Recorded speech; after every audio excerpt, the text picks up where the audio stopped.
Hello, knowledge seekers.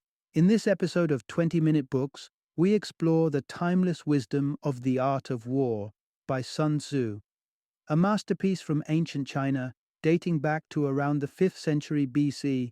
This seminal military treatise has shaped the way leaders think about strategy, tactics, and conflict. Written by the legendary military general and strategist Sun Tzu during the Zhou dynasty, The Art of War delves into the complexities of warfare and has transcended its origins to influence various aspects of modern decision-making in both the business and legal realms. Why should you listen? Whether you're a student of history, a business professional, or simply someone intrigued by the art of strategic thinking, The Art of War offers valuable lessons. The book's principles on planning, competition, and tactical positioning are applicable far beyond the battlefield. So join us as we summarize and analyze how this ancient text's teachings can still be applied today to think strategically and make smarter decisions. Whether it's overcoming obstacles, outsmarting competitors, or mastering the art of negotiation, The Art of War has profound insights to offer.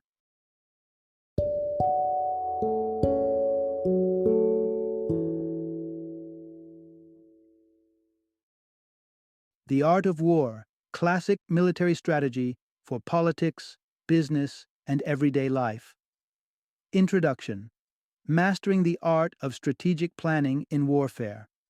When a nation declares war, it's not just engaging in a battle, it's fighting for its very existence. In such high-stakes scenarios, understanding and mastering the art of war becomes critical. Strategic planning rooted in this ancient wisdom can set the stage for victory or defeat. The cornerstone of military success lies in meticulous planning before the battle commences. A general who dedicates time to strategic considerations stands a much better chance of victory compared to one who rushes into conflict unprepared. The key to effective planning involves a thorough analysis and comparison of the competing armies based on several critical factors. First, unity of command. Which leader has the unwavering loyalty of his subjects, who are willing to follow him unto death? Next, leadership capabilities. Among the generals, who shows greater acumen and capability in leading troops? Third, environmental advantages.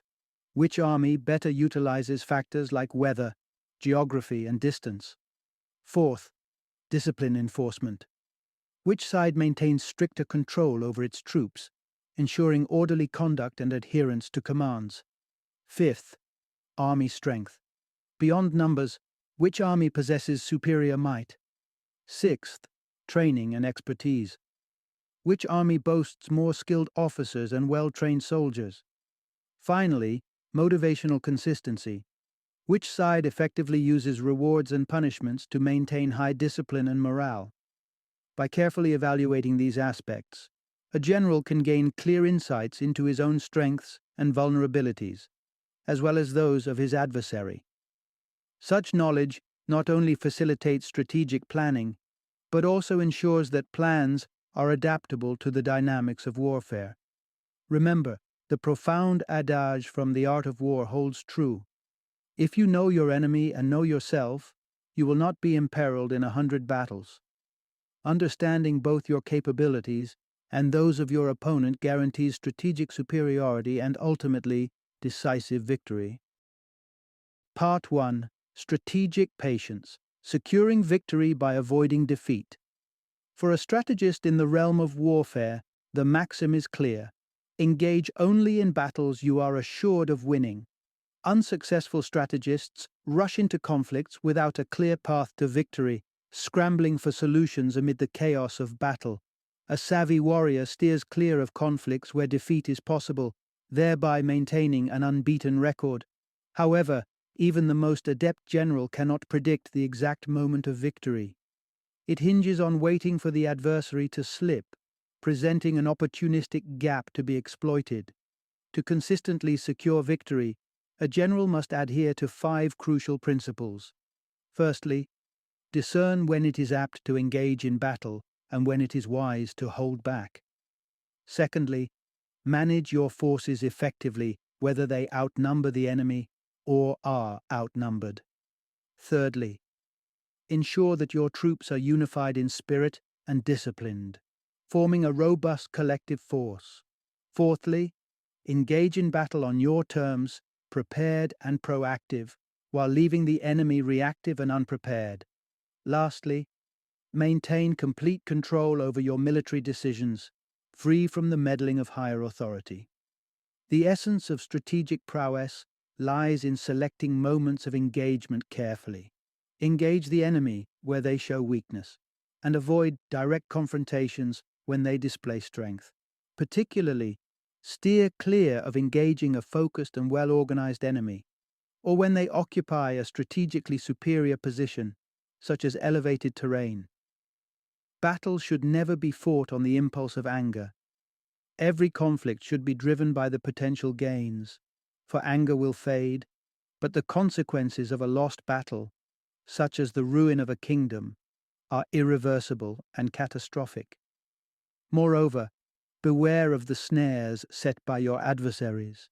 Avoid leading your forces into situations where supplies are scarce, where the terrain is unfamiliar, or alliances are untested. By upholding these strategies, securing yourself against potential defeats, and patiently waiting for the opportune moment to claim victory, success in warfare is not just a possibility, but a foreseeable outcome. Part 2. Preventing self-inflicted defeat in military leadership. In the intricate dance of warfare, the harmony between a sovereign's commands and a general's actions is crucial. A disconnect between these pivotal roles can lead to self-sabotage, where the failures in leadership become the Achilles heel of an otherwise capable army. A sovereign's misguided commands can severely handicap an army's potential. For example, instructing troops to advance or retreat in situations where such movements are untenable can spell disaster. Similarly, a sovereign who applies the same lenient governance strategies used in civil administration to military operations or misassigns roles among officers can erode the structural integrity of the army, undermining soldiers' confidence and paving the way for defeat.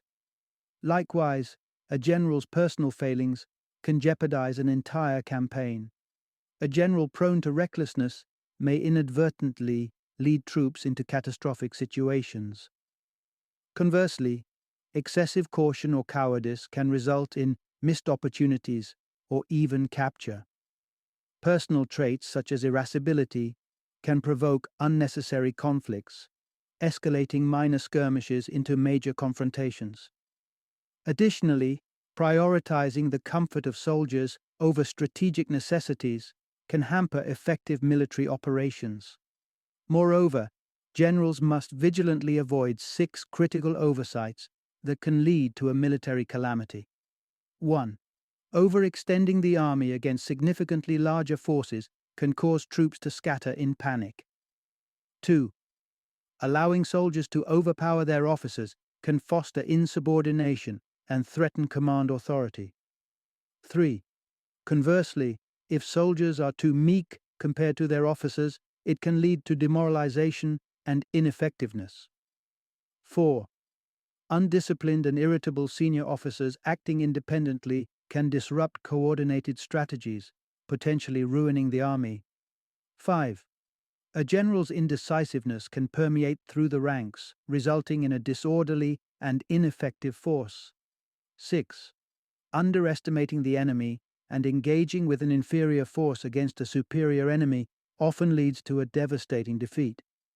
Warfare thrives on the principles of harmony and competent leadership.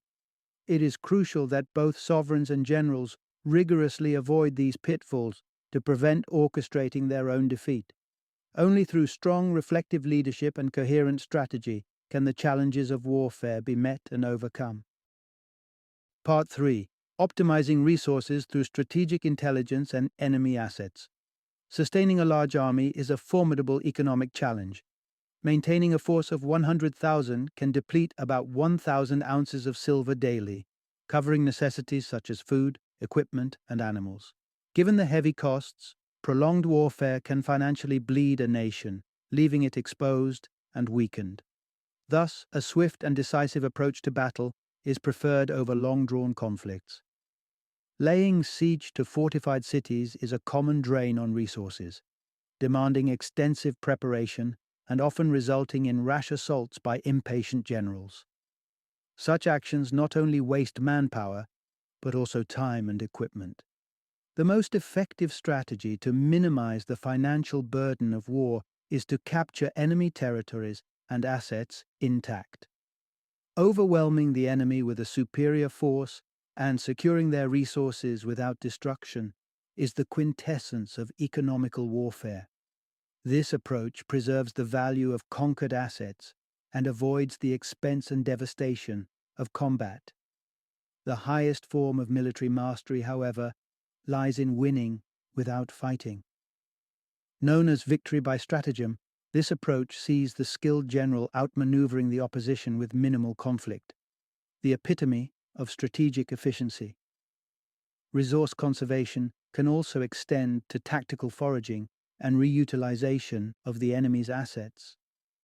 By using local resources and capturing enemy supplies, an army can significantly cut the costs of long supply lines back home. This strategy not only strengthens your military, but also relieves your citizens from the burden of war taxes and levies. In the delicate arena of battlefield intelligence, spies are invaluable. By providing critical insights into the enemy's plans while misdirecting them with false information, spies can shape the course of the war, making their role pivotal. Although expensive, the cost of maintaining spies is negligible compared to the potential expense of a prolonged conflict. It is crucial, however, to maintain absolute security around information gathered through espionage. If a spy divulges a secret crucial to a military stratagem, both the spy and those informed must be silenced to preserve the integrity of the plan. Through clever stratagems, effective use of enemy resources, and sharp intelligence operations, a state can protect its economy while still achieving formidable prowess in war. Echoing the age-old wisdom, it's not just about winning wars, it's about winning efficiently. Part 4. Mastering the battlefield through deception and control. At the heart of ancient warfare strategies lies a single enduring principle: deception. To gain the upper hand, you must be adept at cloaking strength with an aura of vulnerability, exuding confidence when filled with doubt, and asserting chaos when your ranks are perfectly orderly. These tactics are designed to disorient and confuse your enemy, leading them into a state of complacency. Encourage your troops to simulate disarray and lack of discipline when, in fact, they maintain unyielding order and readiness. When nearing the enemy, project an illusion of distance. When poised to strike, feign incapacity. Deception in warfare is akin to a strategic dance, always keeping the opponent off balance and uncertain. Engage your enemy's psyche. If he is quick to anger, provoke him. If he enjoys stability, disrupt his peace. If he has abundant resources, find ways to cut them off. Should he feel secure in his position, compel him to abandon it. You can manipulate his movements by offering bait to lure him forward, or delivering strikes that force him to retreat. The essence of combat strategy is not just to fend off the enemy, but to assert your will over him forcefully. Identify the weakest points in his defense, those he must hastily protect, and strike swiftly. By compelling the enemy to react, you not only expose his hand, but also his vulnerabilities. Keep your adversary perpetually uncertain of your next move, stretching his forces across multiple fronts. Weakness in warfare arises not solely from numerical inferiority, but from the necessity to defend against multiple potential threats. Through calculated deception and the strategic exertion of control, you can dominate the battlefield, shaping the conflict to your advantage. In this game of wits and wills, let your enemy chase shadows while you carve the path to victory. Part 5. Strategic flexibility, adapting to terrain and enemy movements. A proficient general is aware that not all battlegrounds are conducive to defense. Not all paths are wise to follow, and not all orders from sovereigns should be obeyed. Like water molding its path around the landscape, a wise commander adapts his strategies to the contours of the battlefield and the disposition of the enemy. Observing and leveraging terrain is a critical aspect of military strategy. It is essential to utilize natural advantages and sidestep natural hindrances. For instance, avoid fighting uphill, against the current, or distant from sources of water and shelter, which can leave your forces vulnerable and exhausted. Stay vigilant for signs like startled wildlife, which could indicate the proximity of enemy ambushes. Equally important is the observation of enemy behaviors, which can reveal their condition and readiness. Notice subtle signs. For example, if enemy troops rest heavily on their weapons, it could indicate fatigue or starvation. When enemy soldiers hastily consume water before carrying it back to their camp, it shows desperation and severe thirst. Similarly, the sight of enemy troops consuming their livestock or showing disregard for their camp setup might suggest a grim resolution to fight to the death. Adapting your military approach based on these observations is vital. Each piece of intelligence should inform your tactical decisions, allowing you to exploit the enemy's weaknesses and avoid playing into their strengths. Stay flexible and responsive. As the battlefield conditions change, so should your strategies. By carefully observing both the terrain and the enemy, and adapting your tactics accordingly, you can maneuver your forces effectively and seize opportunities as they arise, optimizing your chances for victory. Part 6. Mastering the dynamics of military leadership for decisive victories. Effective management of a vast army mirrors the principles used in commanding a smaller one. It's about strategic division and coherent coordination. By breaking down larger forces into manageable units and utilizing a communication system of gongs, drums, banners, and signal fires, a general can achieve unified action across the ranks. This synchronization ensures that the timid do not flee and the valorous do not overextend themselves. A skilled general commands his troops as though he is leading a single person, seamlessly guiding their collective actions. To cultivate loyalty and courage, treat your soldiers with the affection and concern of a parent. This bond will inspire them to stand fearlessly by your side until the very end. However, without your authoritative command, they may become undisciplinary, resembling spoilt children rather than formidable warriors.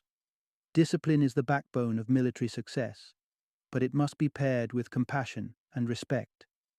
By treating your troops humanely, yet maintaining strict discipline through both rewards and punishments, you strike a balance that fosters allegiance and order within the ranks. In matters of strategy, embrace secrecy. Maintain an air of mystery around your moves and keep your troops somewhat in the dark, altering plans frequently to confuse both your soldiers and the enemy. Employ tactics such as changing camps and using indirect paths to approach objectives, revealing your intentions only when deep within enemy territory. Communication should be strategic. Share encouraging developments with your troops to boost morale, but withhold concerning news to prevent despair. As you advance deeper into hostile lands, the solidarity among your troops will naturally strengthen. In the most critical moments, place your soldiers in situations where retreat is not an option. When they face such dire circumstances, fear dissipates, replaced by an indomitable will to fight.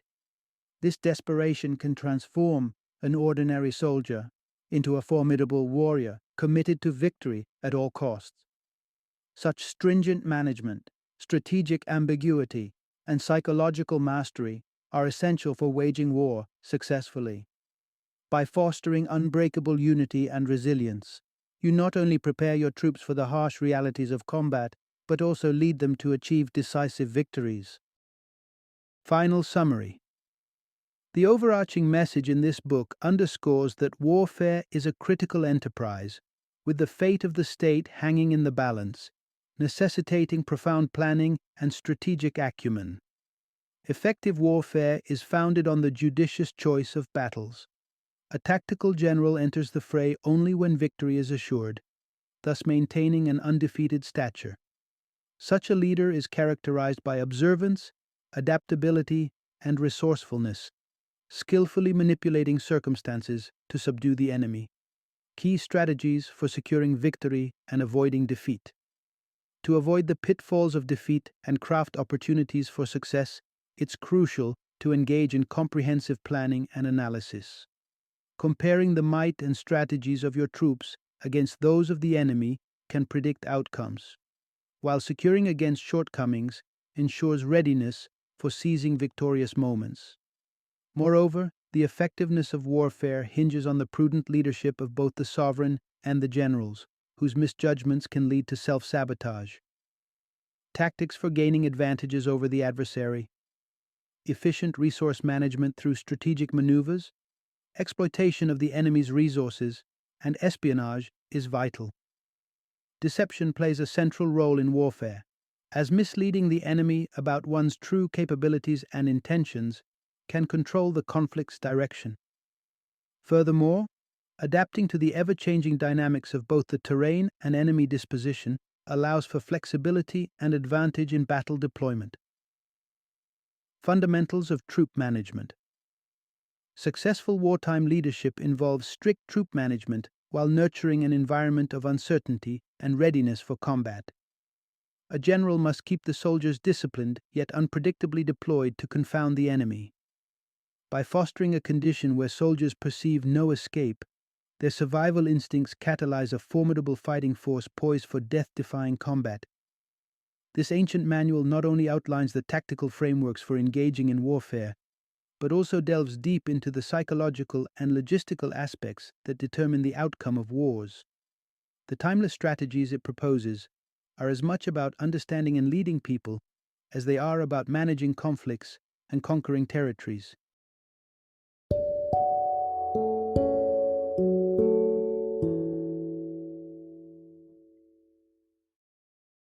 Thank you for joining me today on this journey of learning and discovery as we explored the insights of another thought-provoking book in our growing library of knowledge.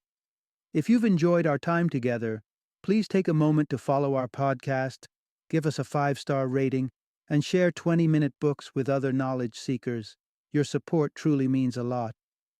Don't forget to join me again in the next episode, where we will delve into another enriching book. Until then, happy reading and happy listening.